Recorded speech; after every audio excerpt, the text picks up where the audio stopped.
अभिषेक और मैं आज आपके लिए वीडियो लेकर आया हूं अलंकार पार्ट 2 के बारे में। तो दोस्तों, पिछली वीडियो में मैंने आपको बताया था कि क्या होता है अलंकार और क्या होता है शब्द अलंकार। दोस्तों, इस वीडियो को समझने के लिए आपको पिछली वीडियो देखना आवश्यक है, यानी जरूरी है। तो उसके लिए मैंने इस वीडियो में उस वीडियो की लिंक डिस्क्रिप्शन में दी हुई है, जिसे आप पहले देख सकते हैं। तो दोस्तों, आज हम बात करने वाले हैं अर्थ अलंकार के बारे में। बात करने के पहले मैं आपको फिर से रिवाइज करवाना चाहूंगा कि क्या होता है अलंकार। दोस्तों, काव्य को सुसज्जित करने के लिए जिन शब्दों या अर्थों का प्रयोग किया जाता है उसे अलंकार कहते हैं। और शब्द अलंकार के मैंने 3 भेद बताए थे आपको। पहला होता है अनुप्रास अलंकार, दूसरा होता है यमक अलंकार और तीसरा होता है श्लेष अलंकार। तो आज हम बात करेंगे अर्थ अलंकार के बारे में। दोस्तों, नाम से समझ में आ रहा है अर्थ अलंकार यानी अर्थ का अलंकार। देखिए, काव्य में जहां अर्थ के माध्यम से चमत्कार उत्पन्न किया जाता है वहां अर्थ अलंकार होता है। अब इसके 4 प्रकार होते हैं: उपमा, रूपक, उत्प्रेक्षा, अतिशयोक्ति। दोस्तों, ये केवल सामान्य प्रकार हैं, इसके और भी प्रकार हो सकते हैं। जैसा कि मैंने आपको पिछली वीडियो में बताया था कि शब्द अलंकार के और भी प्रकार हो सकते हैं, वे केवल सामान्य प्रकार थे। वैसे ही यहाँ पर भी ये 4 सामान्य प्रकार हैं, इसके और भी प्रकार हो सकते हैं। तो आज हम समझेंगे 4 प्रकार के बारे में। पहला है उपमा अलंकार, दूसरा है रूपक अलंकार, तीसरा है उत्प्रेक्षा और चौथा है अतिशयोक्ति। चलिए हम बात करते हैं उपमा अलंकार के बारे में। दोस्तों, सबसे पहले मैं आपको इसकी परिभाषा बताना चाहूंगा। काव्य में जहां उपमेय और उपमान के बीच में समानता बतलाई जाती है वहां उपमा अलंकार होता है। अब दोस्तों, आप सोच रहे होंगे कि क्या होता है उपमेय और क्या होता है उपमा। तो मैं आपको वही समझाने वाला हूं। देखिए, उपमेय का अर्थ होता है जिसकी समानता की जाती है। उपमान का अर्थ होता है जिससे समानता की जाती है। मैं आपको आसान तरीके से उदाहरण देकर समझाना चाहूंगा। दोस्तों, ये जो मैं आपको उदाहरण देने जा रहा हूं, ये रियल एग्जाम्पल नहीं है, ये बस समझाने के पर्पज से है। तो आप इसको रियल एग्जाम्पल के रूप में ना लें। अब मैं आपको बताता हूं। जैसे मैंने कहा कि राम विराट कोहली जैसा क्रिकेट खेलता है। देखिए, इसमें मैंने फिर से आपको उदाहरण देता हूं कि राम विराट कोहली जैसा क्रिकेट खेलता है। अब मैं राम की तुलना किससे कर रहा हूं? राम को किसके सिमिलर दिखा रहा हूं? मैं राम को विराट कोहली जैसा खिलाड़ी बता रहा हूं। तो दोस्तों, राम यहां उपमेय है, यानी राम की तुलना की जा रही है। उपमान है विराट कोहली, यानी विराट कोहली से राम की तुलना की जा रही है, यानी जिससे तुलना की जा रही है। राम है उपमेय जिसकी तुलना की जा रही है, और विराट कोहली है उपमान जिससे तुलना की जा रही है। अब वैसे ही साधारण धर्म और वाचक शब्द। साधारण धर्म यानी जिस गुण की तुलना की जा रही है, यानी खेल। यहां पर खेलना जो है वो गुण है कि राम विराट कोहली जैसा खेलता है। खेलना, यहां पर खेलना नामक गुण की तुलना की जा रही है। और वाचक शब्द, वाचक शब्द यानी जिस शब्द का प्रयोग करके समानता बतलाई जाती है। जैसे मैंने कहा राम विराट कोहली जैसा, जैसा यहां पर बतला रहा है कि विराट कोहली और राम में कुछ ना कुछ समानताएं हैं। चलिए, ये रियल एग्जाम्पल नहीं था। अब मैं आपको काव्य का एग्जाम्पल देना चाहता हूं, कविता का एग्जाम्पल देना चाहता हूं। देखिए, उपमा अलंकार। उपमा अलंकार का उदाहरण लिखकर आपको समझाना चाहूंगा कि क्या है उपमेय, क्या है उपमान। चलिए दोस्तों, कर कमल सा कोमल है, चलिए, ये एग्जाम्पल मैंने आपके सामने लिखा है, एक कविता की पंक्ति है। देखिए दोस्तों, कर कमल सा कोमल है। कर का मतलब होता है हाथ, कमल सा कोमल, कोमल अर्थात सॉफ्ट। देखिए यहां पर हाथ को किसके जैसा सॉफ्ट बतलाया जा रहा है? कमल के जैसा। चलिए, यहां पर जो कर है यानी हाथ है वो उपमेय है, जिसकी हम समानता कर रहे हैं, जिसको हम सिमिलर दिखा रहे हैं। यहां पर कमल क्या है? उपमान है, जिससे हम समानता कर रहे हैं, यानी जिससे हम कर को सिमिलर दिखा रहे हैं। कोमल यहां पर साधारण धर्म है, यानी जिस गुण की हम समानता कर रहे हैं, और वाचक शब्द है यहां पर सा, यानी हम इसका यूज करके इन दोनों में समानता दिखला रहे हैं। चलिए अगले प्रकार पर बढ़ते हैं। अगला प्रकार है रूपक अलंकार।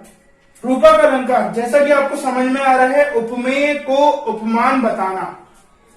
दोस्तों, उपमेय को उपमान बताना यानी यहां पर दो अलग अलग चीजें हैं जिसमें कोई समानता नहीं है, फिर भी हम यहां पर उनमें समानता दिखा रहे हैं, यानी उनको एक समान बता रहे हैं, यानी उनमें कोई डिफरेंस नहीं है, ऐसा हम बताने की कोशिश कर रहे हैं। तो दोस्तों, इसकी परिभाषा जो बनेगी, काव्य में जहां उपमेय तथा उपमान में अभिन्नता दिखाई जाती है या उपमेय को ही उपमान बतला दिया जाता है। एक एग्जाम्पल लिखना चाहूंगा रूपक अलंकार का। मैया मैं तो चंद्र खिलौना ले हूं।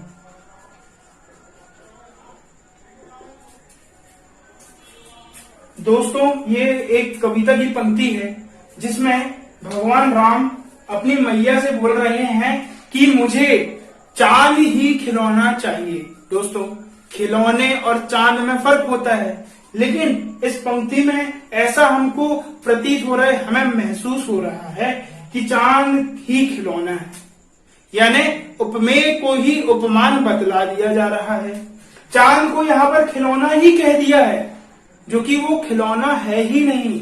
ये अलग अलग वस्तुएं हैं, चांद अलग है और खिलौना अलग है, लेकिन इस पंक्ति में उन दोनों को एक जैसा बता दिया गया है कि चांद ही हमारा खिलौना है। मैया मैं तो चंद्र खिलौना ले हूं, यानी माता से वह चांद को खिलौने के रूप में मांग रहे हैं। चलिए, इस प्रकार हमने आपको रूपक अलंकार भी समझा चुका है। अब अगले प्रकार पर बढ़ते हैं। दोस्तों, अगला प्रकार है उत्प्रेक्षा अलंकार। देखिए, जैसे कि आपको दिख रहा है, उपमेय में उपमान की संभावना बताना। दोस्तों, उपमेय में उपमान की संभावना बतलाना। चलिए, एक एग्जाम्पल लिखना चाहूंगा। मुख मानो चंद्रमा है। चलिए, फिर से बतलाना चाहूंगा। उपमेय में उपमान की संभावना बतलाना, यानी हम उपमेय में देख रहे हैं कि उपमान जैसा महसूस हो रहा है। जैसा कि इसमें लिखा है, मुख मानो चंद्रमा है, यानी हमको मुख ऐसा दिखाई दे रहा है जैसे कि चांद हो। दोस्तों, यहाँ पर मुख में चांद के होने की संभावना बतलाई जा रही है। जब भी मानो ऐसा शब्द आए तो समझ लीजिएगा कि यहाँ पर संभावना बतलाई जा रही है। तो मुख को हम क्या मान रहे हैं? चंद्रमा मान रहे हैं, यानी उपमेय में उपमान के होने की संभावना बतलाई जा रही है। तो इस प्रकार हमारा उत्प्रेक्षा अलंकार भी समाप्त होता है। अगला जो है ये बड़ा ही आसान प्रकार है, सभी को आसानी से समझ में आ जाता है। आपने 2 मिनट देखिए दोस्तों, आपने अक्सर देखा होगा कि कुछ लोग बढ़ा चढ़ाकर बात करते हैं, जिसको हम आसान भाषा में बोलते हैं फेंकना। कुछ लोग ज्यादा ही फेंक देते हैं।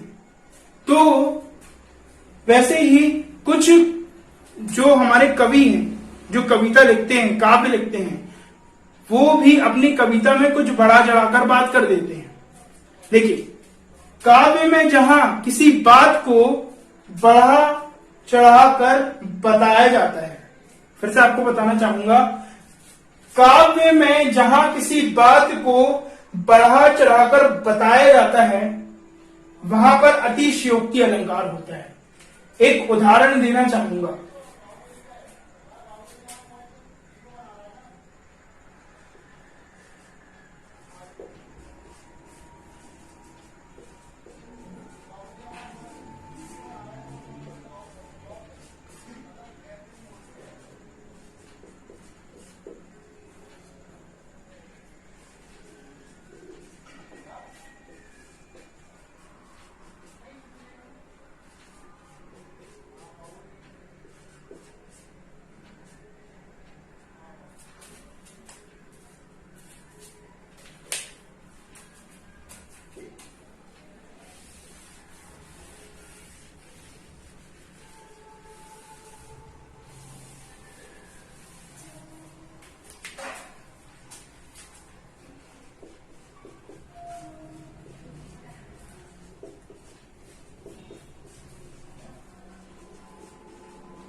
दोस्तों, ये उदाहरण है एक कविता का, जिसमें पंक्ति है, पड़ी अचानक नदी अपार, घोड़ा कैसे उतरे पार, राणा ने सोचा इस पार, तब तक चेतक था उस पार। यहां पर कवि ने कुछ ज्यादा ही बड़ा चढ़ाकर बात कर दी है, यानी फेकम फाकी कर दी है दोस्तों, कि पड़ी अचानक नदी अपार, घोड़ा कैसे उतरे पार, राणा ने सोचा इस पार, तब तक चेतक था उस पार।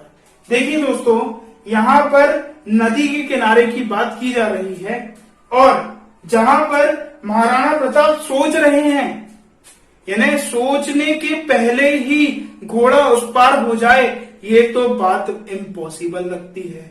यानी यहाँ पर बढ़ा चढ़ाकर बात की जाती है। पहले तो राणा प्रताप सोचेंगे, फिर ही घोड़ा पार हो पाएगा। यहाँ पर बात कर दी है कि घोड़ा पार हो गया और राणा प्रताप सोच ही नहीं पाए, यानी कहीं ना कहीं तो बढ़ा चढ़ाकर बात की गई है। पड़ी अचानक नदी अपार, घोड़ा कैसे उतरे पार, राणा ने सोचा इस पार, तब तक चेतक था उस पार।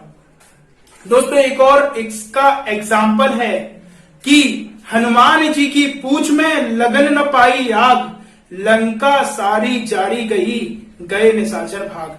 यानी बजरंग बली की पूंछ में आग ही नहीं लग पाई और लंका जल गई। ऐसा कैसे हो सकता है? पहले तो आग लगेगी तभी तो लंका जलेगी। तो दोस्तों, इस प्रकार हमने समझ चुका है कि अतिशयोक्ति अलंकार क्या है, जहां पर बात को बढ़ा चढ़ाकर बताया जा रहा है। तो इसका एक बार मैं आपको परिभाषा बताना चाहूंगा कि काव्य में जहां पर किसी बात को बढ़ा चढ़ाकर बताया जाता है, वहां अतिशयोक्ति अलंकार होता है। अब दोस्तों, इसी को लेके अर्थ अलंकार मैंने आपको समझा चुका है, शब्द अलंकार समझा चुका हूं। उसी प्रकार मैं उभय अलंकार, वैसे तो यह हमारे सिलेबस का पार्ट नहीं होता है, फिर भी जहां पर शब्द अलंकार व अर्थ अलंकार एक साथ प्रकट होते हैं, वहां उभय अलंकार होता है। तो दोस्तों, ये केवल परिभाषा तक सीमित है। चलिए, इस प्रकार हमारा जो अलंकार है वो समाप्त होता है। दोस्तों, वीडियो अच्छी लगी हो तो लाइक कर देना और सब्सक्राइब कर देना। धन्यवाद।